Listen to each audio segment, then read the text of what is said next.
भारत में वर्षा शुरू होते ही विठ्ठलोपासक वारकरियों की विठ्ठलवारी और शिवभक्त कावड़ियों की कावड़ यात्रा बड़े ही हर्षोल्लास के साथ शुरू हो जाती है। और वर्षा के समय में ही बौद्धों का वर्षावास भी शुरू हो जाता है। वर्षावास क्या है? तो बारिश के दिनों में बुद्ध और सभी बौद्ध भिक्षुओं की चारिकाएं रोककर पूरे वर्षा के समय में एक ही जगह पर वास्तव करने को वर्षावास कहते हैं। बुद्ध काल में लोग बुद्ध का उपदेश ग्रहण करने के लिए इतने ज्यादा उत्साहित रहते थे कि वर्षा के समय चारिका रुकने पर भी बहुत बड़ी संख्या में लोग वहां जाते थे जहां बुद्ध या बौद्ध भिक्षुओं का वास्तव्य होता था।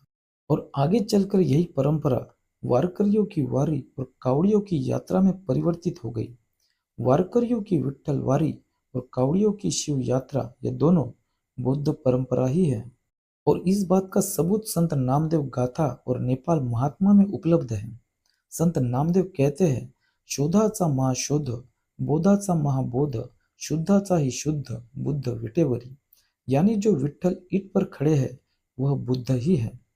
और नेपाल महात्मा में यह लिखा हुआ है कि बुद्धस्त पूजा करना शिव पूजा करना, यानी बुद्ध की पूजा करना ही शिव की पूजा करना है। इन दोनों सबूतों से यह बात सिद्ध हो जाती है कि वारकरियों के विठ्ठल और कावड़ियों के शिव बुद्ध ही है।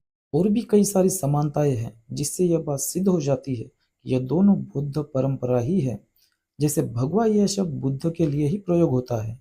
और सफेद वस्त्र ये बुद्ध के प्रतीक सफेद हाथी का प्रतीकात्मक रूप है।